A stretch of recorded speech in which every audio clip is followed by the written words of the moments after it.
ஸ்தோத்திரம். சரி, இந்த ஆலோசனைக்காக நம்ம வேகமாக போயிடலாம். இந்த நாட்களில் ரொம்ப முக்கியமான ஒரு சப்ஜெக்டாகவே நான் பார்க்குறேன். ஆண்டவர் நமக்கு சொல்லி கொடுத்த பாடம் ஜெபிக்கணும். ஜெபம் பண்ணுங்க. தனி ஜெபம், குடும்ப ஜெபம், உபவாசித்து ஜெபிக்கிற ஜெபம், அப்புறம் சபையாக ஜெபிக்கிற ஜெபம், இதெல்லாம் நம்ம நிறைய கேட்குறோம், நம்ம செய்கிறோம். ஆனால் ஒரு பக்கம் ஜெபம் பண்ணிட்டு இன்னொரு பக்கம் நம்ம சுவாபம் மாறாமல், நம்முடைய துர்க்குணங்கள் மாறாமல், நம்முடைய பழைய வாழ்க்கை மாறாமல் இருந்துச்சுன்னா நம்ம ஜெபத்துக்கு கொஞ்சம் யோசிக்கணும். அப்போ இதை குறித்த ஒரு சத்தியத்தை நாங்கள் சொல்லாமல் இருக்க முடியாத.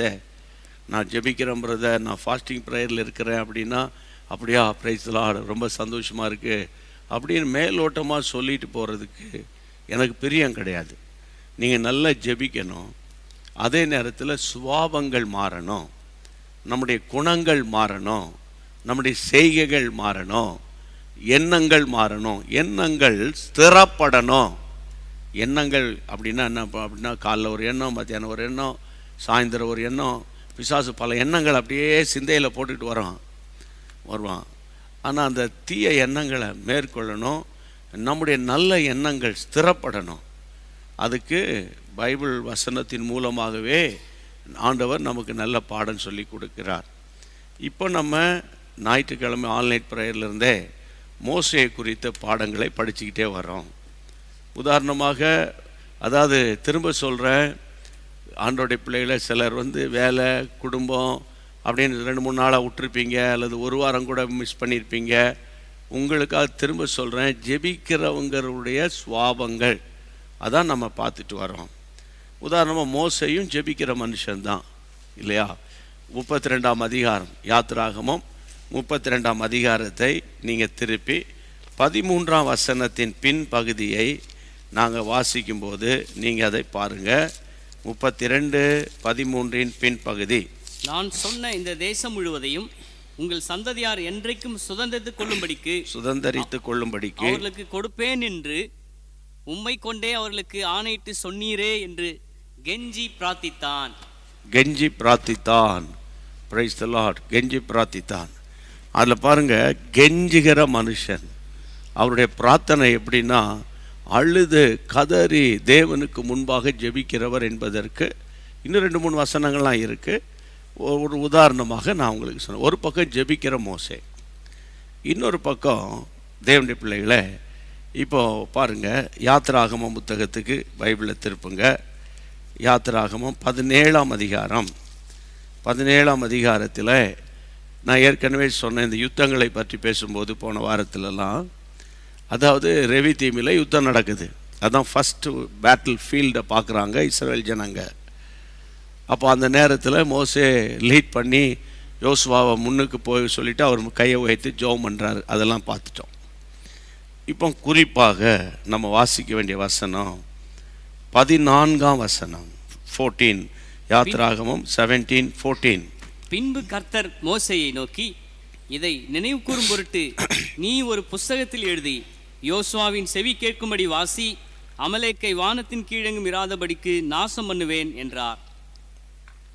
அடுத்த வசனம், மோசே ஒரு பலிபீடத்தை கட்டி அதற்கு யெகோவா நிசி என்று பெயரிட்டு. மோசே ஒரு பலிபீடத்தை கட்டினார், அதற்கு யெகோவா நிசி என்று பெயரிட்டார். அடுத்த வசனம், அமலேக்கின் கை கர்த்தருடைய சிங்காசனத்துக்கு விரோதமாக. அந்த வார்த்தையை நீங்க நோட் பண்ணுங்க, பெண் வச்சிருப்பீங்கல்ல, அந்த பாருங்க, அமலேக்கின் கை கர்த்தருடைய சிங்காசனத்திற்கு விரோதமாய் இருந்தபடியால் தலைமுறை தோறும் கர்த்தரின் யுத்தம் நடக்கும். தலைமுறை தோறும் கர்த்தருடைய பிள்ளைகளை இந்த அமலேக்கோடு கர்த்தர் யுத்தம் பண்ணுவார். தலைமுறை அப்படின்னா அந்த 17ஆம் அதிகாரத்திலேயே அந்த அமலேக்கு ஒன்ஸ் ஃபார் ஆல் அவன் அழிக்கப்படவில்லை. அதை நீங்கள் புரிந்து கொள்ளணும். அமலேக்கை பற்றி நான் ஏற்கனவே சொல்லியிருக்கிறேன். அவர் மாம்ச இச்சைக்குரிய ஆட்கள், தடை பண்ணுகிற ஆட்கள். இதைத்தான் நீங்கள் தேவனுடைய பிள்ளைகளை இப்போது இதை மோசே இங்கே சொல்கிறாரு. அமிலேக்கின் கை கர்த்தருடைய சிங்காசனத்துக்கு விரோதமாய் இருந்தபடியால் தலைமுறை தலைமுறை தோறும் அவனுக்கு விரோதமாய் கர்த்தரின் யுத்தம் நடக்கும் என்றான். அப்போ மோசே ஒரு டிக்ளேர் பண்ணுறார் இந்த இடத்துல கடைசியில். அதை பூமியில் அந்த வசனம் சொல்லுகிறது, ஜனங்களை பட்டய கருக்கினால் முறியடிக்கிறான். அது 13. ஆனால் 16 அவர் சொல்கிறாரு, மோசே தலைமுறை தலைமுறை தோறும் தலைமுறை தலைமுறை தோறும் அந்த யுத்தம் நடந்துக்கிட்டே வரும், அந்த யுத்தம் நடக்கும் என்று வேதத்தில் வாசிக்கிறோம். அப்படி நடந்துச்சா? நடந்தது. தேவனுடைய பிள்ளைகளை சவுலின் காலத்திலையும் அமலேக்கர் ஞாபகம் இருக்கு அவங்களுக்கு? வேதம் சொல்லுகிறது 13ஆம் அதிகாரம் 1 சாமுவேல் 13ஆம் அதிகாரத்தை நீங்கள் திருப்புவீர்கள் என்றால் அங்கே நம்ம இந்த தேவ மனிதர்களுக்கு விரோதமாய் செயல்படுகிற இந்த அமலேக்கின் கிரியைகளை குறித்து நம்ம பார்க்கலாம். எனக்கு அன்பான கர்த்தருடைய பிள்ளைகளே, இந்த அமலேக்கு வழிமறிக்கிற ஒரு மனுஷன். அமலேக்கு தேவனுக்கு விரோதமாய் 15ஆம் அதிகாரத்தை நீங்கள் திருப்பி 2ஆம் வசனம், அதான் 2ஆம் வசனம் 15:2 சேனைகளின் கர்த்தர் சொல்லுகிறது என்னவென்றால், இஸ்ரவேலர் எகிப்திலிருந்து வந்தபோது அமலேக்கு அவர்களுக்கு வழிமறித்த செய்கையை மனதிலே வைத்திருக்கிறேன். அதனால அமலேக்கரை விடாத, அமலேக்கரை சாகடி, அழித்திரு அப்படின்னு சொல்லும்போது இந்த சவுல் அங்கே அழிக்கலை. சவுலின் காலத்திலும் இந்த அமலேக்கையர் இவனை பின்தொடர்ந்து வந்துக்கிட்டே இருக்கிறாங்க. நீங்கள் பாருங்கள், யாத்திராகமம் 17ஆம் அதிகாரத்துக்கும் சாமுவேல் காலத்துக்கும் எத்தனையோ ஆண்டு கால வித்தியாசம். இந்த அமலேக்கியர் தொடர்ந்து ஃபாலோ பண்ணுறாங்க. 1 சாமுவேல் 30ஆம் அதிகாரத்துக்கு வேதத்தை திருப்புங்க. 1 சாமுவேல் புத்தகம் 30ஆம் அதிகாரம் 1 வசனம். தாவீதும் அவன் மனுஷரும் 3ஆம் நாளிலே சிக்லாகுக்கு வந்து சேருகிறதுக்குள்ளே அமலேக்கியர் தென்புறத்து சீமையின் மேலும் சிக்லாக்கின் மேலும் விழுந்து சிக்லாக்கை கொள்ளையடித்து அதை அக்கினியினால் சுட்டெரித்து அதிலிருந்த ஸ்திரீகளாகிய சிறியவர்களையும் பெரியவர்களையும் சிறைப்பிடித்து ஒருவரையும் கொண்டு போடாமல் அவர்களை பிடித்து கொண்டு தங்கள் வழியே போய்விட்டார்கள். இங்கேயும் பாருங்க, அமலேக்கருடைய ஆதிக்கம், அமலேக்கருடைய அச்சுறுத்தல், அமலேக்கருடைய போராட்டம் தாவீதின் நாட்களில் தொடர்கிறது. அதாவது மோசையின் காலத்தில் தொடங்கின அமலேக்கருடைய யுத்தம் தேவனுடைய பிள்ளைகளை தொடர்ந்து சவுலின் காலங்களில், தாவீதின் காலங்களில் இந்த யுத்தம் மாறி மாறி மாறி தொடர்ந்து கொண்டே வருகிறது. அப்போ இதிலிருந்து நீங்கள் புரிந்து கொள்ள வேண்டிய ஒரு சத்தியம், அங்கே ஏற்கனவே வெளிப்பாடு பெற்ற மனிதன் அந்த மோசே. அவர் சொல்கிறாரு 17ஆம் அதிகாரம் கடைசி வசனத்தில், தலைமுறை தோறும் அவனுக்கு விரோதமாக கர்த்தரின் யுத்தம் நடக்கும். அது ஒரு ரெவலேஷன். யோசுவா, நீ ஜெயிச்சிட்ட, பட்டையை கறிக்கலாம், முறியடிச்சிட்டேன், அவன் ஓடிட்டான் அப்படின்னு நினைக்காத. நீ வேணா பாரு, அது ஜெனரேஷன் ஆஃப்டர் ஜெனரேஷன் அந்த அமலேக்கையர் தேவ ஜனங்களுக்கு விரோதமாக ஒரு கண்ணியாக, ஒரு வேதனைக்குரியவனாகவே இருந்துக்கிட்டே இருப்பான். இப்போ இந்த உபவாச நாளில் ஏன் இது ஆண்டவர் நம்மோடு பேசணும்? அப்போ இதிலேருந்து நீங்கள் என்ன புரிஞ்சுக்கிறீங்கன்னா, அதாவது 15 வருஷத்துக்கு முன்னால், 20 வருஷத்துக்கு முன்னால் இருந்த போராட்டங்களை ஆண்டவர் முறியடித்தார். இப்போ திடீர்னு சில பிரச்சனைகள் உங்கள் வீட்டுக்குள்ளே தலை தூக்கி இருக்கிறது, உங்கள் பிள்ளைகளுக்குள்ளே தலை தூக்கி இருக்கிறது. சரியா? அப்போ இந்த மாதிரி பிசாசின் கிரியைகளை நம்ம அடையாளம் கண்டுபிடிக்கிறதுக்காக தான் இந்த உபவாச நாளில் இப்படிப்பட்ட காரியங்களை ஆண்டவர் நமக்கு சொல்லி கொடுக்கிறார். ஆண்டவர் தோத்திரம். அப்போ மோசே ஒரு பக்கம் ஜெபிக்கிறவன், இன்னொரு பக்கம் அவனுடைய சுவாபங்கள் வெளிப்பாடு உள்ள ஒரு மோசே. அப்போ இதிலிருந்து ஆண்டவர் நமக்கு என்ன சொல்லி கொடுக்குறாரு? நமக்கு ஒரு ரெவலேஷன் வேணும். சும்மா நீங்கள் அப்படி முரட்டுத்தனமாக குருட்டுத்தனமாக சொன்னதே சொல்லி ஜெபிக்கும்போது தான் அந்த ஜெபத்தில் உங்களுக்கு போர் அடிச்சிடும், அந்த ஜெபத்தில் உங்களுக்கு நம்பிக்கை அற்று போயிடும், அந்த ஜெபத்தில் உங்களுக்கு ஒரு உயிர் மீட்சி வராது இல்லையா? அப்போ ஒரு ரெவலேஷனோட, ஒரு வெளிப்பாடோடு நீங்கள் ஜெபிக்கணும். ஒரு வெளிப்பாடு உள்ள ஒரு வாழ்க்கை உங்களுக்கு வேணும் பிரியமானவர்களே. நீ நினைக்கலாம் அதெல்லாம் அந்த கிருபைலாம் எனக்கு கிடைக்காது. இப்போ ஏன் இதை நீங்கள் உட்கார்ந்து பார்த்துக்கிட்டு இருக்கீங்கன்னா, இந்த கிருபையை தேவன் உங்களுக்கு கொடுக்க போகிறார். நீங்கள் இன்றைக்கி உதாரணமாக இன்றைக்கி இரவோ நாளைக்கு பகல்ல ஜெபம் பண்ணும்போது திடீர்னு ஒரு ஏவுதல் வரும், இதுக்காக நீ ஜெபம் பண்ணுன்னு. அதுக்கு பேர் தான் வெளிப்பாடு. நீங்கள் உங்களை அற்பமாக எண்ணாதீங்க, உங்களை சாதாரணமாக நீங்கள் எண்ணாதீங்க பிரியமானவர்களே. இந்த கடைசி காலங்களில் தேவன் உங்களை பயன்படுத்த விரும்புகிறாரு.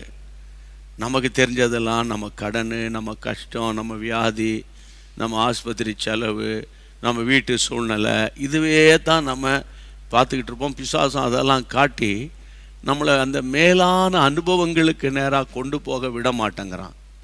ஆனால் பைபிளில் அழகாக சொல்லியிருக்கு, மேலானவைகளை நாடுங்க. மேலானவைகள் அப்படின்னா என்ன அர்த்தம்? அந்த ஸ்பிரிச்சுவல் கிஃப்ட்ஸுக்குள்ளே வாங்க, ஆன்மீக ஆவிக்குரிய வெளிப்பாடுகளோட ஜெபம் பண்ணுங்க. அப்படி வெளிப்பாடோட ஜெபிக்க பார்த்தீங்கன்னா உங்கள் ஜெப நேரத்தில் உங்களுக்கு ஒரு பலத்த கிருபை வரும். ஆமேன். இன்னொரு இப்போ இதை நான் தியானித்து கொண்டு இருக்கும்போதே எனக்கு ஆண்டவர் ஒரு மனிதனை ஞாபகப்படுத்தினார். 2 ராஜாக்கள் 6ஆம் அதிகாரத்தை நீங்கள் திருப்புங்க. 2 ராஜாக்கள் 6ஆம் அதிகாரம் 14ஆம் வசனம். 6:14 ஸ்கிரீனில் பாருங்க. அப்பொழுது அவன் அங்கே குதிரைகளையும் ரதங்களையும் பலத்த இராணுவத்தையும் அனுப்பினான். அவர்கள் ராக்காலத்திலே வந்து பட்டணத்தை வளைந்து கொண்டார்கள். அடுத்த வசனம், தேவனுடைய மனுஷன் வேலைக்காரன் அதிகாலமே எழுந்து வெளியே புறப்படுகையில், தேவனுடைய மனுஷனுடைய வேலைக்காரன் அதிகாலையில் எழும்பி புறப்படும் போது இதோ இராணுவம், குதிரை, ரதங்கள் பட்டணத்தை சுற்றி இருக்க கண்டபோது, அந்த வசனத்தை பாருங்கள், வேதம் சொல்லுகிறது, வேலைக்காரன் அவனை நோக்கி, ஐயோ என் ஆண்டவனே என்ன செய்வோம்? இது யார்? எலிசாவினுடைய அசிஸ்டன்ட். எலிசா ஒரு பெரிய தீர்க்கதரிசி, தெரியல. அப்போ எலிசாவோட ஒருத்தர் ஊழியம் செஞ்சுக்கிட்டு இருக்காருன்னா அவரும் எலிசாவுடைய கிருபைகளை ஃபாலோ பண்ணுறாரு. கிருபைகள் அவருக்குள்ளே இருக்கும். என்ன சொல்கிறீங்க? ஆனால் வேதம் சொல்லுகிறது, எதிராளிகள் வந்த உடனே, போராட்டங்கள் வந்த உடனே, எலிசாவை பிடிக்க இராணுவம் குதிரை வீரர் வந்த உடனே இவன் ஐயோயோ நாங்கள் என்ன பண்ண போகிறோம், ஆண்டவரே நம்ம என்ன செய்ய போகிறோம், இவ்வளோ பேர் வந்துட்டாங்களேன்னு புலம்ப ஆரம்பிக்கிறான். ஏன் புலம்புறான்? அவனுக்கு வெளிப்பாடு இல்லை. ஏன் புலம்புறான்? அவனுக்கு என்ன இல்லை? வெளிப்பாடு இல்லை. உங்கள் வீட்டில் ஒரு பிரச்சனை வருது, யார் வீட்டில் தான் வரல? யாராவது பிரச்சனை இல்லைன்னு யாராவது சொல்கிறாங்களா? சொல்ல மாட்டாங்க. வரும். ஆனால் அந்த பிரச்சனைக்கு தீர்வு நமக்கு கண்டுபிடிக்க முடியல. என்னெல்லாமோ செஞ்சு பார்க்குறோம், தீர்வு காண முடிய மாட்டேங்க. அப்போ அந்த பிரச்சனையை ஆண்டவர் கையில் கொண்டு போகணும். ஆண்டவரே இந்த பிரச்சனைக்கு நான் எப்படி ஜெபம் பண்ணுறது? என் ஆஃபீஸில் இந்த போராட்டம் வந்துக்கிட்டே இருக்குது, தொடர்ந்து அங்கே போகிறதா, பேசாமல் அந்த வேலையை நான் விட்டு விடுகிறதா அப்படின்னு நீங்கள் கொஞ்சம் புலம்புறீங்க, யோசிக்கிறீங்க. ஆண்டவர்கிட்ட இந்த உபவாச நாளில் கொண்டாங்க. உங்கள் பையனுக்கு எவ்வளோ சொல்லி பார்க்குறான், திருந்த மாட்டேங்கிறான், அது ஒரு பெரிய சவால், உண்மைதான். அவன் பிரச்சனையை ஆண்டவர்கிட்ட கொண்டாங்க. எனக்கு தெரியும், நான் எப்படி பேசணும் தெரியும், நான் எப்படி ஜெபிக்கணும் எனக்கு தெரியும், இதுக்கு என்ன வசனம் சொல்லணும் எனக்கு தெரியும்னே நம்ம கோட்டை விட்டுறோம். ஒவ்வொரு பிரச்சனையும் தேவனிடத்தில் கொண்டு வாருங்கள், தேவனிடத்தில் கொண்டு வாங்க. அப்போ இவன் பாருங்கள், கூட இருந்துக்கிட்டே ஊழியம் செய்கிற, எத்தனை வருஷம் ஊழியம் செய்கிறாருன்னு எனக்கு தெரியல. எலிசாவோட பாருங்கள், எலிசாவோட ஒருத்தன் கடந்து இருக்கிறானா, அவன் ஏன் பயப்படணும்? என் கூட இருக்கிறவர் சர்வ வல்லவருடைய ஊழியக்காரனுக்கு நான் ஊழியம் செய்கிறேன், ஆனால் நான் பயப்பட வேண்டிய அவசியம் இல்லைன்னு சொல்வானா? ஆனால் ஐயோயோ இப்படி வந்துட்டாங்களே நம்ம என்ன செய்ய போகிறோம்னு புலம்புறானா? அவனுக்கு வெளிப்பாடு இல்லை, அவனுக்கு தேவனை குறித்த வெளிச்சம் இல்லை, தேவனுடைய காரியங்களை குறித்த நம்பிக்கை இல்லை.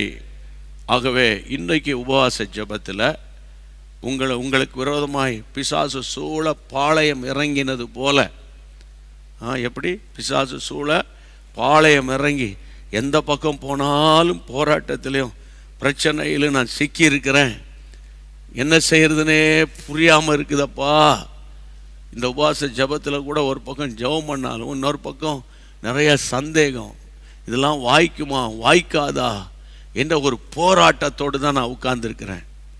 நீங்கள் நல்லா கவனிக்கணும், வெளிப்பாடுன்றது ரொம்ப முக்கியம். இப்போ இந்த நபர் எடுத்து காட்டினான்னா இவர் எலிசாவோட இருக்கிறவர். இன்னொரு ஆளை எடுத்து காட்டுறேன் பாருங்கள், உங்களுக்கு இன்னும் நீங்கள் கொஞ்சம் தெளிவடைஞ்சிருவீங்க. வாசிங்க அப்போஸ்தலர் நடவடிக்கைகளின் புத்தகம், அப்போஸ்தலர் 9ஆம் அதிகாரம் 10 தமஸ்குவிலே அனனியா என்னும் பேரில் ஒரு சீஷன் இருந்தான். அனனியா என்ற ஒரு சீடன் இருக்கிறான். அவனுக்கு கர்த்தர் தரிசனமாகி, அவனுக்கு ஆண்டவர் தரிசனமாகிறார். அனனியாவே என்றார். அவன் ஆண்டவரே இதோ அடியேன் என்றான். அப்பொழுது கர்த்தர், நீ எழுந்து நேர்த்தெருவு எண்ணப்பட்ட தெருவுக்கு போய் யூதாவின் வீட்டிலே தர்சு பட்டணத்தானாகிய சவுல் என்னும் பேருள்ள ஒருவனை தேடு. அவன் இப்பொழுது ஜெபம் பண்ணுகிறான். அவன் இப்ப ஜெபம் பண்ணிட்டு இருக்கான். அனனியா என்னும் பேருள்ள ஒரு மனுஷன் தன்னிடத்தில் வரவும் தான் பார்வையடையும்படி தன்மேல் கை வைக்கவும் தரிசனம் கண்டான் என்றார். அதற்கு அனனியா, ரொம்ப முக்கியம், பெண் இருந்து அண்டர்லைன் பண்ணுங்க. அதற்கு அனனியா, ஆண்டவரே இந்த மனுஷன் எருசலேமில் உம்முடைய பரிசுத்தவான்களுக்கு, இந்த மனுஷன் எருசலேமில் உம்முடைய பரிசுத்தவான்களுக்கு எத்தனையோ பொல்லாங்குகளை செய்தான் என்று அவனை குறித்து அநேகரால கேள்விப்பட்டிருக்கிறேன். 14 இங்கேயும் நாமத்தை தொழுது கொள்கிற யாவரையும் கட்டும்படி அவன் பிரதான ஆசாரியர்களால் அதிகாரம் பெற்றிருக்கிறானே என்றான். இந்த மாதிரி தகவல்லாம் அவருக்கு தெரியுது. சவுலா ஐயோ எருசலேமில் நிறையா ஊழியக்காரங்களை அடித்தான், உதைச்சான், சபைகளை இடித்தானே அப்படின்னு அந்த காரியங்கள் நெகட்டிவான இன்ஃபர்மேஷன்லாம் அவனுக்கு தெரியுது பாருங்க. ஆனால் ஒரு சீடர், அனனியா என்கிறவன் சீஷன் இருந்தான் அப்படின்னு பைபிளில் சொல்லுது. 2வது, தேவன் அவனுக்கு தரிசனமாகுகிறார். தரிசனத்தை பார்க்கிற, தேவ சத்தத்தை கேட்கிற கிருபைலாம் இருக்கு அவருக்கு. ஆனால் ஆண்டவர் சொல்கிறாரு, இப்போ சவுல் அந்த தெருவில் போய் நீ தேடு கர்த்தருடைய பிள்ளைகளை, அவன் இப்பொழுது ஜெபம் பண்ணி கொண்டிருக்கிறான் யூதாவின் வீட்டில், தர்சு பட்டணத்தான். டீட்டெயிலாக விலாசமே கொடுத்துட்றாரு. ஆண்டவர் சொல்கிறாரு, நீ போ, அவன் இப்பொழுது ஜெபம் பண்ணுகிறான்னு சொன்ன பிறகு அனனியா வாயிலிருந்து வர வார்த்தையை பாருங்க. ஐயோ அவன் பரிசுத்தவான்களுக்கு எத்தனையோ பொல்லாங்குகளை செய்தவனாச்சே, அநேகரால் நான் கேள்விப்பட்டிருக்கிறேனே. அதாவது தீய காரியங்கள் தான் இன்னைக்கு ஸ்ப்ரெட் ஆகும் பயங்கரமாக. சுவிசேஷத்தை ஸ்ப்ரெட் பண்ணுங்கடா அப்படின்னா அதுக்கு எங்களுக்கு டைம் இல்லை. அதே நேரத்தில் அங்கே ஏதாவது ஒரு பிரச்சனை, அந்த சர்ச்சில் பிரச்சனை, அங்கே ஒரு பாலிட்டிக்ஸ் வந்துருச்சு, அங்கே ஏதாவது ஒரு இதுனா உடனே உங்களுக்கு தெரியாதா, இதை பார், இதை அனுப்புகிறேன் பார், படத்தை அனுப்புகிறேன் பார், தெரியுமா, இதோ வாட்ஸ்அப் அனுப்புகிறேன் பார், தெரியுமா, இதோ லிங்க் அனுப்புகிறேன் பார். அதே நேரத்தில் சுவிசேஷம் அறிவிச்சியா, சுவிசேஷம் அதெல்லாம் நீங்கள் செய்யணும் இல்லை? அப்படி தானே நம்ம வாழ்க்கை ஓடிக்கிட்டு இருக்கு. இங்கே பாருங்கள், சீடர் அனனியா ஒரு சீஷனுக்கு தவறான இன்ஃபர்மேஷன், உண்மையான இன்ஃபர்மேஷன் தான். அதாவது அவனை குறித்த நெகட்டிவான காரியம் அவனுக்கு வந்திருக்குது. இப்போ ஆண்டவரே சர்டிஃபிகேட் பண்ணுறாரு, நீ பழைய கதையெல்லாம் பேசாத, நல்லா புரிஞ்சுக்கணும். பழைய கதையை பேசி அநேகருடைய வாழ்க்கையை பற்றி நீங்கள் தாறுமாறாக நினைக்கக்கூடாது. இந்த இடத்துல ஆவியின் ஏவுதலோடு நான் பேசுகிறேன். ஆண்டவர் சொல்கிறேன், அதெல்லாம் இருக்கட்டும்பா, இப்போ அவன் ஜெபம் பண்ணுறான், இப்போ நீ அவன்கிட்ட போ, அவனை போய் பார்வையிடும்படி அவன் மேலே கையை வை, அவனுக்காக ஜெபம் பண்ணு அப்படின்னு ஆண்டவர் சொன்ன பிறகு, ஐயோ பரிசுத்தவான்களுக்கு தீங்கு விளைவித்தவன், அவர் சொல்லுகிற வார்த்தை பாருங்க, எத்தனையோ பொல்லாங்குகளை செய்தவன் நான் அநேகரால கேள்விப்பட்டிருக்கிறேன். இங்கேயும் உடைய நாமத்தை தொழுது கொள்கிற யாவரையும் கட்டும்படி பிரதான ஆசாரியனிடத்தில் பெர்மிஷன் வாங்கியிருக்கிறான் என்றெல்லாம் சொல்லிட்டு இருக்கார். இதுலேருந்து நான் இதை எப்படி பார்க்கிறேன், அவர் ஒரு சீடன் தான், ஆனால் சவுலை குறித்த வெளிப்பாடு அவருக்கு இல்லை. சரிப்பா, உனக்கு தான் இல்லையே. ஆண்டவரே சொல்றாரு, நான் அவனை தெரிஞ்சிருக்கிறேன். அடுத்த வசனத்தை பாருங்கள், 15ஆம் வசனம். 15ஆம், அதற்கு கர்த்தர், நீ போ, புறஜாதிகளுக்கும் ராஜாக்களுக்கும் இஸ்ரவேல் புத்திரருக்கும் என் நாமத்தை அறிவிக்கிறதுக்காக நான் தெரிந்து கொண்ட பாத்திரம். ஆமா, நீ பழைய ஸ்டோரியை பேசிக்கிட்டு இருக்கப்பா. அவங்க தண்ணி அடிச்சுக்கிட்டு இருந்தாரு, அவன் ஒய்ஃபெல்லாம் வேதனைப்படுத்திட்டு கிடந்தாரு, அவன் வாலிப வயதில் அங்கெல்லாம் சுற்றிட்டு கிடந்தான், அப்படிலாம் கிடந்தான். நீ பழைய ஸ்டோரியை பேசுகிற. அந்த ஸ்டோரியை என்னைக்கோ நான் டெலீட் பண்ணிட்டேன். ஏன்னா இப்போ அவன் ஒப்பு கொடுத்து அடியேன் என்ன செய்ய சித்தமாக இருக்கிறீர் என்று சொன்னான். அவன் மேலே நான் வைத்திருக்கிற நோக்கம், ஒன்று புறஜாதியாருக்கு, ரெண்டாவது ராஜாக்களுக்கு, மூன்றாவது இஸ்ரவேல் ஜனங்களுக்கு. எவ்வளோ பெரிய மினிஸ்ட்ரி பாருங்க. ஒன்று கர்த்தரை அறியாதவங்களுக்கும், ரெண்டாவது ராஜாக்களுக்கு, மூணாவது இஸ்ரவேல் புத்திரருக்காக இவனை நான் தெரிஞ்சிருக்கிறேன் அப்படின்னு ஆண்டவர் சொன்ன பிறகுதான் கர்த்தருடைய பிள்ளைகளை இவர் புறப்பட்டு போறாரு. காரணம் வெளிப்பாடு இல்லை. இன்னைக்கு ஃபாஸ்டிங் ப்ரேயரில் இப்போ நம்ம ஜெபம் பண்ணலாம். ஓகே, எப்படி ஜெபம் பண்ணலாம்? ஆண்டவரே, நான் சும்மா மொட்டையாக இனிமேல் ஜெபம் பண்ண மாட்டேன். நேற்று சொன்னதே, முந்தா நாள் சொன்னதே, புருஷனை ரட்சியும், புருஷனை ரட்சியும், புருஷனை ரட்சியும், அப்புறம் பிள்ளைகளை ஆசீர்வதியும், பிள்ளைகளை ஆசீர்வதியும், தொழிலை ஆசீர்வதியும். இதெல்லாம் ஏன் உங்களுக்கு போர் அடிக்குதுன்னா, நீங்கள் ஒரு முறை 2 முறையாக சொன்னீங்க, எத்தனையோ முறை சொல்லிட்டீங்க.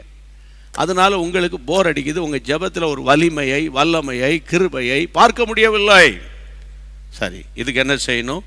எனக்கு ஆண்டவர் ஒவ்வொரு பிரச்சனைக்கு இதுக்கு எப்படி ஜெபிக்கணும், இந்த காரியத்தை எப்படி நான் முன்னெடுக்கணும், அப்படி சொல்லி நீங்கள் ஜெபிக்கணும். சரியா? இன்னைக்கு ஒரு 10 லட்சம் ரூபா தேவை உங்களுக்குன்னு வைங்களேன். ஆண்டவரே, இந்த 10 லட்சம் ரூபாய்க்காக நான் எப்படி ஜெபிக்கணும்? இந்த 10 லட்சம் ரூபாயை நீர் எப்படி எனக்கு தரப்போகிறீர்? தருவீர். அது பாயிண்ட் பாருங்க. எப்படி தரப்போகிறீரோ அப்படி கிடையாது, அது அவிசுவாசம். இந்த 10 லட்சம் ரூபா, ஏன்னா பிள்ளைகளுக்கு 1.5 லட்சம், முன்னெல்லாம் அந்த காலத்தில் 100, 200 இருந்தது, ஆயிரக்கணக்கான ரூபாய் ஃபீஸ் கட்டணுங்க இருந்தது. இப்போல்லாம் சர்வசாதாரணமாக 1.5 லட்சம் ரூபா ஃபஸ்ட் செமஸ்டர் கட்டு, செகண்ட் செமஸ்டருக்கு ஒரு 1.5 லட்சம் ரூபா கட்டு அப்படின்னு. இப்போ 5 லட்ச ரூபா இருந்தால் நீங்கள் இங்கே கேம்பஸ்குள்ளே வாங்கன்ற நிலைமை ஆகிப்போச்சே இல்லையா? அப்போ ஆண்டவரே, இந்த நாட்களில் எங்களுக்கு இத்தனை லட்சம் ரூபாய் தேவைப்படுதுப்பா, நான் இந்த நாட்களில் இது எப்படி முடியும் என்று அவிசுவாசமாக இருக்கக்கூடாது. விசுவாசத்தோடு நான் ஜெபிப்பேன். இதுக்கு எப்படி ஜெபிக்கணும் எனக்கு சொல்லித்தாங்கப்பா, அப்படி நீங்கள் ஜெபிக்கணும். அப்புறம் உங்கள் வீட்டில் ஒரு குடிகாரர் இருக்கார். அந்த குடிகாரர் சகோதரனுக்காக அல்லது புருஷனுக்காக, சில பெண்கள் கூட இன்றைக்கி குடிக்கிறாங்க. நான் பெங்களூரில் கண்ணால் பார்த்தேன். பெங்களூரில் நம்ம ஆஃபீஸ் இருக்குல்ல, அதுக்கு பக்கத்தில் பார்த்தீங்கன்னா ஒரு ஒயின் ஷாப் இருக்குது. ஒயின் ஷாப் இருக்குது. நம்ம போனோன்னா நம்ம வாகனத்தை வேறு எங்கேயும் நிறுத்த முடியல. அந்த ஒயின் ஷாப்கார் தான் கொஞ்சம் பரவாயில்ல பிரதர், இதில் நிறுத்திக்கோங்க. நாங்கள் அதுக்கு நீங்கள் ஒயின் ஷாப்பில் போய் இது என்ன உங்கள் காரை நிறுத்தி விட்டாடன்னு நீ எதுவும் இப்போ வாட்ஸ்அப்லேருந்து போட்டுறாதீங்க. வாட்ஸ்அப்பில் அங்கே அந்த ரோடு வந்து ஆளே நிற்க முடியாது, அடித்து தள்ளிட்டு போயிடுவானுங்க. அந்த மாதிரி எல்லாம் கொஞ்சம் அப்படி ஒதுங்கி காரை விட்டால் அங்கே பிள்ளைகள்லாம் பார்த்திங்கன்னா வந்து நின்று அவ்வளோ என்னமோ காய்கறி மார்க்கெட்டில் வாங்கிட்டு போகிற மாதிரி பாட்டில் வாங்கிட்டு அவங்க பிட் பாக்கெட்டில் சொருவிக்கிட்டு அப்படி போகிறாங்க பாருங்கள். போகிறாங்க, பார்க்கும்போது எவ்வளோ வேதனையாக இருக்குது, எவ்வளோ கஷ்டமாக இருக்குது. நம்ம நாடு போகிற பாதையை பாருங்கள். அப்போ பெண்களும் குடிக்கிறாங்க, ஆண்களும் குடிக்கிறானுங்க. பயங்கரமான கஞ்சா போதை. இதற்காகலாம் நீங்கள் சோர்ந்து போயிடக்கூடாது. போராடி திறப்பில் நின்று ஆமீன் அடுத்த ஜெனரேஷனை தேவனுக்கு நேராக திருப்புற வரைக்கும். அன்பா சொல்கிறேன், நாங்களாம் செட்டில் பண்ணிட்டோம்ப்பா, அந்த பிரச்சனையெல்லாம் தாண்டி வந்துட்டோம் நினைக்காதீங்க. உங்கள் பேர பிள்ளைகள் உங்களை வேதனைப்படுத்திட்டு இருக்காங்க. சில இடங்களில் பேர பிள்ளைகள் அவங்க அப்பா அம்மாவை வேதனைப்படுத்தும் போது அதை தாத்தா பாட்டியெல்லாம் பார்த்து வேதனையோடு இருக்கிறது எங்களுக்கு தெரியும். அதனால் இன்றைக்கி சாத்தான் பிள்ளைகளை கையில் எடுக்கிறான். அதனால் இந்த உபவாச ஜெபத்தில் ஃபோக்கஸ் பண்ணி இப்போ நம்ம ஜெபம் பண்ணுவோம் எல்லாரும். ஆமேன். எல்லாரும் பிள்ளைகளுக்காக. ஆமேன். பிள்ளைகளுக்காக. பிள்ளைகள் கர்த்தரால் கொடுக்கிற சுதந்திரம், அப்படி தானே? Children are gift from the Lord.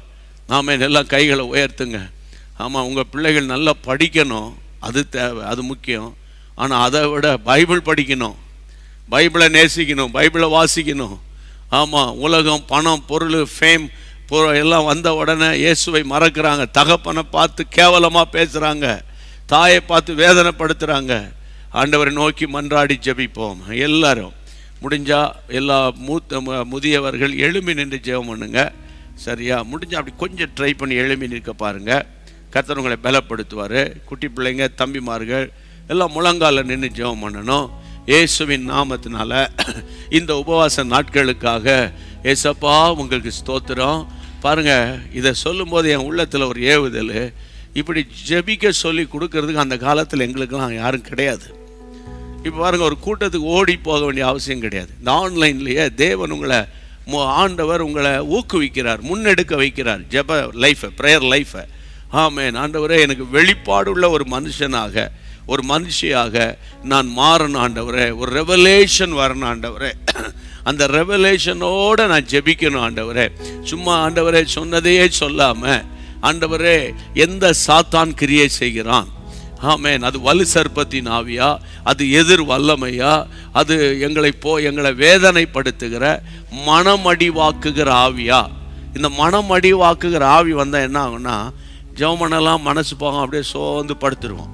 அதான் மனமடிவாக்குகிற ஆவி, மனமடிவாக்குகிற ஆவி. சில வீட்டில் ஆமென் அந்த எதிர்த்து பேசவே மாட்டாங்க, அப்படியே ஸ்டப்பானாக இருப்பானுங்க, ஃபோன் எடுக்க மாட்டானுங்க, அப்படியே ஒரு மாதிரி எதிர்ப்பை காட்டுவாங்க. ஆனால் அந்த ஊமையும் செவிடுமான ஆவி மாதிரி இருப்பாங்க. நீங்கள் புரிஞ்சுக்கணும். கைகளை உயர்த்தி இயேசுவின் நாமத்தினால, இயேசுவின் நாமத்தினால ஹல்லேலூயா நாங்கள் ஜெபிக்கிறோம், இயேசுவின் நாமத்தில் ஜெபிக்கிறோம், இயேசுவின் நாமத்தில் ஜெபிக்கிறோம், இயேசுவின் நாமத்தில் ஜெபிக்கிறோம். ஆமென், ஆமென். தேவனே, சர்வ வல்லவரே, நாங்கள் உண்மை அல்லாமல் எங்களுக்கு வேற யாரப்பா இருக்காங்க? நீங்கள் தானப்பா எங்களுக்கு இருக்கிறீங்க. ஆமாப்பா, ஜெபிக்கிறோம்ப்பா, எங்களுக்கு வெளிப்பாடுகளை தாங்க. ரொம்ப காலமாக நாங்கள் முன்னேற முடியாமல், ஆமாம் சில அப்படி ஜெபிக்கிறத ஆண்டவனுக்கு காண்பிக்கிறாரு. ரொம்ப காலமாக எவ்வளோ காலமாக போராடுறீங்க, லைஃப்பை ஒரு சக்ஸஸ்ஃபுல்லான லைஃப்னு சொல்லவே முடியல. இயேசுவின் நாமத்தினால, இயேசுவின் நாமத்தினால, இயேசுவின் நாமத்தினால நாங்கள் ஜெபிக்கிறோம் ஆண்டவரே, ஜெபிக்கிறோம் ஆண்டவரே. ஆண்டவரே, ஆண்டவரே, தலைமுறைன்னு இன்னைக்கு சொல்லப்பட்டிருக்கிறது அல்லவா? போன ஜெனரேஷனில் அப்பா தாத்தா பாட்டியம்மா இருந்த அந்த ஜெனரேஷன், அதுக்கப்புறம் தகப்பனுடைய காலம், இப்போ பிள்ளைகளின் காலம், அப்புறம் பிள்ளைகளின் காலம். இயேசுவே, அந்த பெற்றோரின் லைஃப்பில் இருந்த அந்த ஜெப வாழ்க்கை, ப்ராஸ்பரிட்டி, அந்த செழிப்பு, ஆமாம் எங்கள் லைஃப்பில் காண முடியல. ஏதோ இருக்கிறத வச்சு அட்ஜஸ்ட் பண்ணுறோமே தவிர, ஆண்டவரே இயேசுவின் நாமத்தினால வெளிப்பாடுகளோடு, ஆமென், எதிர் வல்லமையை நாங்கள் துரத்தி ஜெபிக்கிறோம். துரத்தி மனமடிவாக்குகிற ஆவிகள், மனசோர்வை ஏற்படுத்துகிற ஆவிகள், மனசோர்வு ஏற்படுத்துகிற ஆவிகள், சஞ்சலப்படுத்துகிற ஆவிகள், அடுத்தது பயப்படுத்துகிற ஆவிகள். ஜபம் பண்ணாலே ஒரு பயம் வந்துடுது, ஜபம் பண்ணாலே ஏதாவது ஒன்று வந்து நிற்கிற மாதிரி தெரியுது. என்னுடைய சொப்பனங்கள்லாம் ரொம்ப போராட்டமாக இருக்குது, என்னால் ஜபம் பண்ணவே முடியல. இயேசுவே, எல்லா கைகளை உயர்த்தி, இயேசுவே, இயேசுவே நாங்கள் ஜெபிக்கிறோம், இயேசுவே நாங்கள் ஜெபிக்கிறோம். ஆமாண்டவரே, குறிப்பாக ஃபோக்கஸ் பண்ணலாம், பிள்ளைகளுக்காக ஜெபிக்கிறோம். ஆமென். வியாதியாக சில பிள்ளைகள் கல்யாணம் பண்ணி கொடுத்துருப்பாங்க, ஆனால் அந்த பிள்ளைகள் வியாதியில் இருப்பாங்க, குழந்தை பாக்கியம் இல்லாமல் இருக்கும். உங்கள் பிள்ளைகளுக்காக கைகளை உயர்த்துவோம். ஆண்டவரே, என் பிள்ளைகளின் பிள்ளைகளை காண்பாய், அதுதானே உங்களுடைய வாக்கு தத்தம். இப்போ நாங்கள் ஜெபிக்கிறோம், எங்கள் பிள்ளைகளின் பிள்ளையை நாங்கள் பார்ப்போம். ஆண்டவரே, பிள்ளை பெறக்கூடாதபடி, ஆண்டவரே, சரீரத்தில் இருக்கிற என்ன டிசீஸ் இருந்தாலும், என்ன வீக்னஸ் இருந்தாலும், என்ன குறைபாடுகள் இருந்தாலும், ஆமென், எல்லாம் என்னோடு சேர்ந்து சொல்லுங்க. இயேசுவின் நாமத்தினால குறைகளை நிறைவாக்குகிற தேவன், குறைவுகளை நிறைவாக்குகிற கர்த்தர் எங்கள் மத்தியிலே உலாவி கொண்டிருக்கிறீங்க. இப்பொழுது இந்த பிள்ளைகளை தொடுகிறீங்கப்பா, தோத்திரம். கர்த்தர் ஜெபத்தை கேட்கிறீங்கன்னு சொல்லுங்க. ஆமென், ஆமென். பிள்ளைகளுடைய வாழ்க்கை கட்டப்படாதபடிக்கு, இப்போ பிள்ளைகள் வாழ்க்கை கட்டப்பட்டா அவங்க அடுத்த ஜெனரேஷனை உருவாக்குவாங்க. இந்த ஜெனரேஷனுக்கு விரோதமாய் செயல்படுகிற நெக்ஸ்ட் ஜெனரேஷனை நான் பார்க்கலையே, நெக்ஸ்ட் ஜெனரேஷன் நான் பார்க்கல. ஒருவேளை என் புருஷன் பார்க்காம உலகத்தை விட்டுட்டு ஓடி போயிட்டாங்க, ஆனால் நான் பார்ப்பேன், என் பிள்ளைய பார்ப்பேன். ஆமென். ஜெபம் பண்ணுங்க கையை உயர்த்தி. அல்லது பெற்றோர்கள் எங்க இருந்தாலும், எந்த தேசத்தில் இருந்தாலும் ஜெபம் பண்ணுங்க. எந்த சிட்டியில், எந்த ஸ்டேட்டில், எந்த டிஸ்ட்ரிக்ட்ல, எந்த வில்லேஜில் இருந்தாலும் ஜெபம் பண்ணுங்க. ஹல்லேலூயா. ஆமென். என் பிள்ளையுடைய லைஃபை, திருமண வாழ்க்கையை தடை பண்ணுகிற பொல்லாத ஆவி, தடை பண்ணுகிற பொல்லாத ஆவி இயேசுவின் நாமத்தினாலே முறியடித்து ஜெபிக்கிறோம், முறியடிக்கிறோம். ஆமென். கட்டப்படாதபடிக்கு தடை பண்ணுகிற அப்பா ஆண்டவரே உமக்கு ஸ்தோத்திரம். அந்த ஆண்டவரே குணசாலியான ஸ்திரிய கண்டுபிடிக்கிறவன் யாரு அப்படின்னு சொல்லியிருக்கிறீங்க. அப்போ நல்ல குணசாலியான பெண்மணிய நல்ல குணசாலியான ஸ்திரியோடு இணைத்து விடுங்கப்பா. நல்ல குணசாலியான ஒரு மனுஷனோடு இணைங்கப்பா. கள்ளத்தனம் பண்றவங்க, திருட்டுத்தனம் பண்றவன், பொய் பேசுறவன், ஆமா மாய்மாலமான ஒரு கிறிஸ்தவ வாழ்க்கை பண்றவன ஆண்டவரே அடையாளம் கண்டுபிடிக்க உதவி செய்யுங்கப்பா. இயேசுவின் நாமத்தில் ஜெபிக்கிறோம். அல்லேலூயா. பண ஆசை இல்லாத ஆண்டவரே வாலிப தம்பிமார்களை தாங்க. பண ஆசை இல்லாத பெண்களோடு கனெக்ட் பண்ணி அவர்கள் ஆசீர்வதிக்கப்படட்டும் அந்த ஃபேமிலி லைஃப். இயேசுவின் நாமத்தில் ஜெபிக்கிறோம். கர்த்தர் ஜெபத்தை கேட்டதற்காக எல்லாரும் ஸ்தோத்திரம் பண்ணிக்கிட்டே இருங்க. இப்போ ஆண்டவருடைய ஏவுதலோடு திருமணமான சில மாதங்கள் அல்லது ஒரு சில வருடங்களிலே அல்லது ஒரு சில நாட்களுக்குள்ளாக அந்த குடும்பம் உடைஞ்சு போய் நிக்குது. நாங்க கொஞ்சம் பிரேக் எடுக்கிறோன்றாங்க. அது சாத்தானுடைய பூரணமான தந்திரம். இயேசுவின் நாமத்தினால ஆண்டவரே உடைந்து போய் நிற்கிற அந்த பெண்ணையும் அந்த மாப்பிள்ளையும் அந்த பையனையும் அந்த சகோதரியும் பார்த்து கண்கலங்கி நிற்கிற பெற்றோருக்காக பாரப்படுகிறேன் அப்பா ஜெபம் பண்றோம்ப்பா. இயேசுவின் நாமத்தினால இந்த ஆன்லைன்ல யாருடைய ஆண்டவர் காதுகளில இந்த சத்தம் கேட்கிறதோ இயேசுவின் நாமத்தில் அப்பா அந்த குடும்பம் மறுபடியும் இணையட்டும்.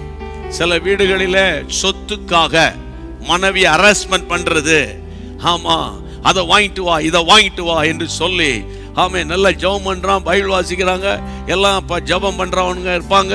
ஆனா சொத்துக்கு மேல ஆசைப்படுறவங்க, மனைவின் வீட்டின் மேலுடைய சொத்துக்களை அபகரிக்க நினைக்கிற பொல்லாத கிரியைகளை முறியடிக்கிறோம், ஜெயம் எடுக்கிறோம். வல்லமையானவர் மகிமையான காரியங்களை நீ செய்ய போகிறதற்காக உமக்கு ஸ்தோத்திரம். ஆமென். ஹல்லேலூயா. ஆண்டவரே திருமணமாகியும் குழந்தை இல்லாத பிரச்சனையை ஆண்டவர் இப்பொழுது உணர்த்துகிறார். ஆமென். ஆண்டவரே உமக்கு ஸ்தோத்திரம். அபார்ஷன் ஆகிற பொல்லாத கிரியைகள், ஆமென், பிள்ளைகள் வயிற்றில் வளர முடியாதபடி கிரியை செய்கிற எல்லா விதமான பிசாசின் அந்தகார கிரியைகளை முறியடிக்கிறோம். ஹல்லேலூயா. ஜெயம் எடுக்கிறோம். இப்பொழுது அந்த பிசாசுகள் அலறி ஓடட்டும் இயேசுவின் நாமத்தில், இயேசு கிறிஸ்துவின் நாமத்தில் அலறி ஓடட்டும். ஜெபத்தை கேட்டுக்கொண்டே இருக்கிறீங்க. பிள்ளைகளை பார்க்க போறாங்க. உமக்கு ஸ்தோத்திரம் ராஜா, உமக்கு ஸ்தோத்திரம். ஆமென். படித்த படிப்புக்கு ஏற்ற வேலை இல்லை, படித்த படிப்புக்கு எடுத்த வேலை இல்லைன்னு வருமானம் குறைவு, சமாதானம் இல்லை, அதனால வேண்டாம் வெறுப்போடு வேலைக்கு போகிறேன். அப்படிப்பட்டவங்களுக்காக ஜெபிக்கிறோம். சிலர் வேலையை ஆண்டவரே சில காரியங்களை சொந்த தொழிலாக எடுத்து நடத்துகிற பிள்ளைகள், அந்த பிள்ளைகளுக்காக ஜெபிக்கிறோம். புது வழிகளை திறந்து கொடுக்கும்படி ஜெபிக்கிறோம். வாலிப பையன்கள் வாலிப பிள்ளைகள் செய்கிற தொழிலை வர்த்திக்க பண்ணும். அவர்களுக்கு போற இடங்கள்ல பாலியல் கொடுமைகள் வரக்கூடாது இயேசுவின் நாமத்தினால. ஆமென். ஐடி ஃபீல்டில் இருக்கிற பிள்ளைகளுக்காக விசேஷமா ஜெபம் பண்ணுகிறோம். எல்லா தீய சக்திகள், தீய கனெக்ஷன்ஸ் அந்த வீக்கெண்ட்ல ஆமென் குடி, வேசித்தனம், விபச்சார ஆவிகள் கிரியை செய்யாதபடிக்கு இயேசுவே பிள்ளைகளை ஆண்டவரே நீர் ஆண்டவர் வெளியே கொண்டு வரும்படி நாங்கள் பாரத்தோடு ஜெபிக்கிறோம். இயேசுவின் நாமத்தில் ஜெபிக்கிறோம். இயேசுவின் நாமத்தில் ஜெபிக்கிறோம். ஆமென், ஆமென். வியாதியினால பாதிக்கப்பட்ட பிள்ளைங்க, போன பரீட்சை எழுத முடியாம ஆமென் படுக்கையில் இருக்கிற பிள்ளைகளுக்காக ஜெபம் பண்ணுகிறோம். ஆமென். தகப்பனே வியாதியினால அளவிட்டால் ஆண்டவரே அப்பா அம்மா உடைய வியாதியினால ஆண்டவரே தொடர்ந்து பள்ளிக்கூடங்களுக்கு செல்ல முடியாத ஒரு வேதனையோடு இருக்கிற ஏழை பிள்ளைகளுக்காக ஜெபிக்கிறோம். ஆண்டவரே அந்த பிள்ளைகள் இதோடு இப்போ +2 பரீட்சை எழுதி பாஸ் பண்ணிட்டாங்க. ஆனால் இனி நாங்கள் படிக்க போக முடியாது, எங்களுக்கு ஃபீஸ் கட்ட வழி கிடையாது, எங்களுக்கு இனிமேல் பள்ளிக்கூடம் போக வேண்டிய அவசியம் கிடையாது, நாங்கள் ஏதாவது ஒரு கூலி தொழிலாளியாக மாறுகிறோம் என்று பிள்ளைகள் ஆண்டவர் வேலைக்கு போகக்கூடாதப்பா, பிள்ளைகளுக்கு படிக்கிறதுக்கு வழியை திறந்து கொடுத்துருங்கப்பா இயேசுவின் நாமத்தினால, இயேசுவின் நாமத்தினால.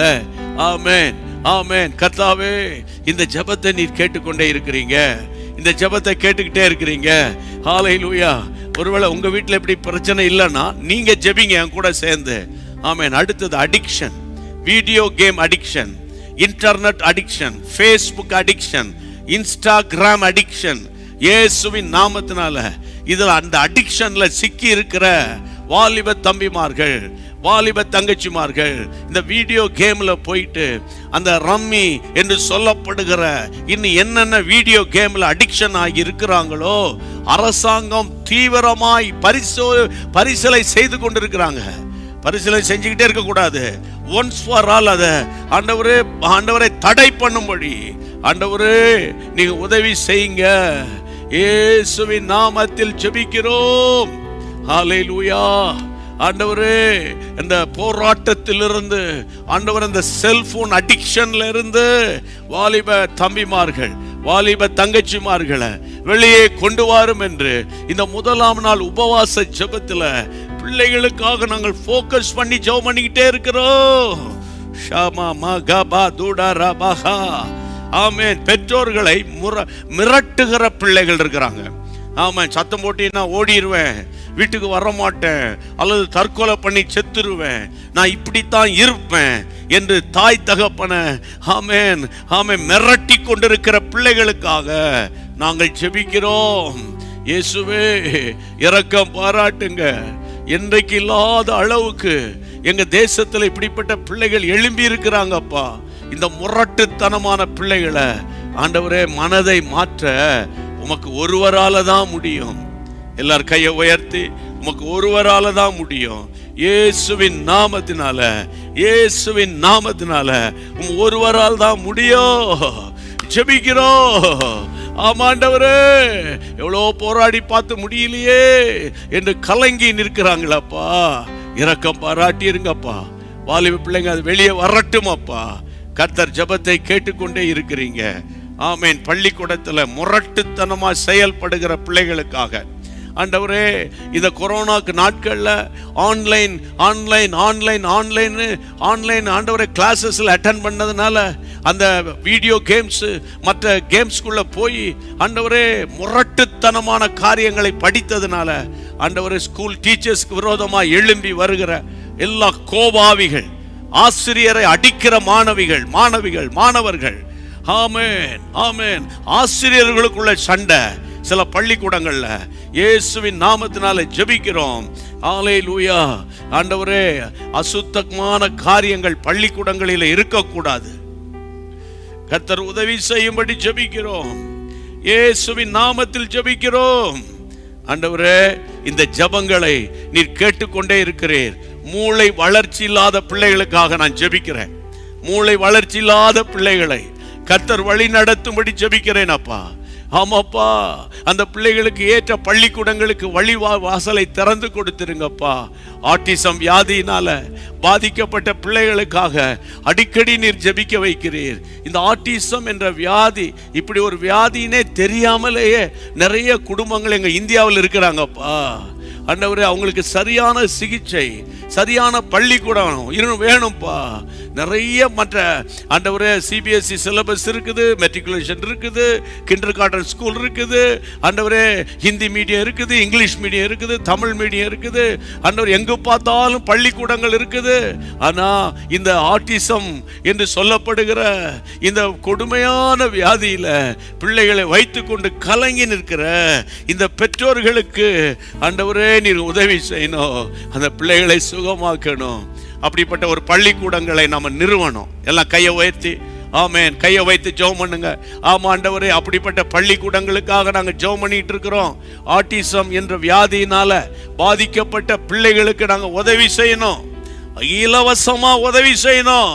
அதற்குரிய வழி வாசல்களை எங்களுக்கு தாரும். இயேசுவின் நாமத்தில் ஜெபிக்கிறோம். தகப்பனே, இந்த ஜெபங்கள் எல்லாம் கேட்கிறீர். அப்படிப்பட்ட ஞானமுள்ள ஆட்களை எங்களோடு கனெக்ட் பண்ணுங்கப்பா. அதற்கு உதவி செய்கிற ஆட்களை கனெக்ட் பண்ணுங்கப்பா. உங்களுடைய கிருபை தாங்கும்படி ஜெபிக்கிறோம். ஆண்டவரே, ஆண்டவரே, பிள்ளைகளை ஃபோக்கஸ் பண்ணி நான் ஜெபம் பண்ணிக்கிட்டே வந்தோம். ஆமா ஆண்டவரே, பிள்ளைகளால் கலங்கி நின்ற பெற்றோர்கள் இப்பொழுது இந்த ஜெபத்துக்கு பிறகு ஒரு தைரியம் அடைவார்களாக, திடப்படுவார்களாக, பலப்படுவார்களாக. ஆமா ஆண்டவரே, இந்த முதலாம் நாள் உபவாச ஜெபத்தில் ஆண்டவரே வெளிப்பாடுகளை ஆண்டவரே எங்களுக்கு காட்டி கொடுத்தீர். ஆண்டவரே, ஆண்டவரே உமக்கு ஸ்தோத்திரம். இப்படி பிள்ளைகளுடைய வெளிப்பாடுகளை எனக்கு நீ சொல்ல சொல்ல சொல்ல சொல்ல ஆண்டவர் ஒவ்வொரு பாயிண்டாக ஆண்டவர் உணர்த்த எப்படி ஜெபம் இப்போ நாங்கள் பண்ணினோமோ அதே போல ஒவ்வொருவரும் தனியாக ஜெபிக்கும் போது நம்முடைய பிள்ளைகள் இப்படி ஜெபிக்க, ஒருவரோடு ஒருவர் சேர்ந்து ஜெபிக்க, ஜெபக்குழு தலைவர்களுக்கு பிரேயர் பாயிண்ட்ஸ் கொடுங்க. ஆண்டவரே, ஜீசஸ் மீட்ஸ் மினிஸ்ட்ரி இருக்கிற எல்லா பிரேயர் குரூப் லீடர்ஸ்க்கு, ஆமென், 10K பிரேயர் வாரியர்ஸ்க்கு, மிட்நைட் பிரேயர் வாரியர்ஸ்க்கு, பிரே ஃபார் லீடர்ஸ் குரூப்புக்கு, ஐ அம் ரெடி குரூப்புக்கு என் ஆண்டவர் கிருபை செய்யுங்க. நாங்கள் ஜெபிக்கிறோம். தேவனே, இந்த நாளிலும் ஆண்டவரே, இந்த முதலாம் நாள் உபவாச ஜெபத்தில் பிள்ளைகளை ஃபோக்கஸ் பண்ணி நாங்கள் ஜெபித்திருக்கிறோம். ஆவியானவரே இந்த ஜெபத்தை நடத்தி இருக்கிறீர். உமக்கு ஒருவருக்கே மகிமை உண்டாகட்டும். ஜெபத்தை கேட்ட கர்த்தருக்கு கரங்களை தட்டி ஸ்தோத்திரம் பண்ணி பாடிடுவோமா? Thank you Lord. மலட்டு வாழ்க்கையெல்லாம் மாற்றி விட்டீரே, பழுகி பெருகும்படி தூக்கி விட்டீரே. மலட்டு வாழ்க்கையெல்லாம் மாற்றி விட்டீரே, பழுகி பெருகும்படி தூக்கி விட்டீரே. என்னை நினைத்தீர் நீர் மறவாமலே, கனி கொடுப்பேன் நான் உமக்காகவே. என்னை நினைத்தீர் நீர் மறவாமலே, கனி கொடுப்பேன் நான் உமக்காகவே. உம்மை போல இரட்சகர் ஒருவரும் இல்லை, உம்மை போல வல்லவர் ஒருவரும் இல்லை, உம்மை போல பரிசுத்தர் ஒருவரும் இல்லை, உம்மை போல கண்மலை ஒருவரும் இல்லை. ஆமென். ஆண்டவருக்கு ஸ்தோத்திரம். இப்போ பிள்ளைகளுக்காக மற்றவங்களுக்கு ஜெபம் பண்ண விட்டீங்களே, ஆவியானவருடைய நடத்துதலோடு கூட நம்ம ஜெபம் நடத்துகிறோம். அதனால் இன்றைக்கி யார் யாரெல்லாம் பிள்ளைகளுக்காக ஜெபம் பண்ணீங்களோ சொல்லி சொல்லி ஜெபித்த ஜெபங்களுக்கு பதில் கொடுத்துட்டீங்கப்பான்னு விசுவாசத்தோடு உங்கள் டைரியில், நோட் புக்கில் தேங்க்யூ ஜீசஸ் அப்படின்னு போட்டுருங்க. டேட்டை போடுங்க, டைமை போடுங்க. நாளைக்கு ஆவியானவர் எப்படி நடத்துகிறாரோ தெரியாது. அவருடைய நடத்துதலோடு, ஆவியானவருடைய உந்துதலோடு நம்ம ஜெபம் பண்ண போகிறோம். சரியா? ரைட். வழக்கமாக நம்ம வாசிக்க வேண்டிய இன்னைக்கு நம்முடைய வேத பாடம் நியாயாதிபதிகள் 7ஆம் அதிகாரம். ஃபேமிலி மெம்பர்ஸ் எல்லாரையும் நினைத்து, அப்புறம் ஜீசஸ் மீட்ஸ் மினிஸ்ட்ரி, அந்த worship team, media team, full time staff, மினிஸ்ட்ரியினுடைய ப்ரொடெக்ஷன், மினிஸ்ட்ரியினுடைய பாதுகாப்பு, மினிஸ்ட்ரியினுடைய இந்த மாத தேவைகள் எல்லாவற்றையும் கர்த்தர் சந்திச்சிருங்கப்பா அப்படின்னு நீங்கள் ஜெபிக்கணும், ஸ்தோத்திரம் பண்ணிடணும். அது போதும். நல்ல கர்த்தர் நடத்துவார். ஆமாம். நாளைக்கு நான் வந்து சொல்கிறேன் பாருங்கள், இன்றைக்கி எவ்வளோ சந்தோஷமாக இருந்துச்சுல்ல. மேன், இது வரைக்கும் சப்ஸ்கிரைப் பண்ணிக்கோங்க. ஆண்டவருடைய நாமம் மகிமைப்படட்டும். நாளைக்கு ஆவியானவர் தொடர்ந்து நம்மை நடத்துவார். இதுக்கிடையில் அதிகாலை அது அனுதினம் ஆவியானவரோட 5:30 மறந்துடாமல் காலையிலேயே கேட்டு பலப்பட்டுறணும் நீங்கள். அப்போ தான் அது நல்லாயிருக்கும், சந்தோஷமாக இருக்கும். அந்த தீர்க்க தரிசன வார்த்தை கர்த்தருக்கு மகிமை உண்டாவதாக. கர்த்தருடைய பிள்ளைகளே, இந்த நாளைக்கு 2வது நாளில் ஆவியானவர் என்ன நடத்துவார் தெரியாது. அதுக்காக நீங்கள் ஜெபிச்சுக்கோங்க. எங்களுக்காக, எனக்காக ஜெபம் பண்ணுங்க.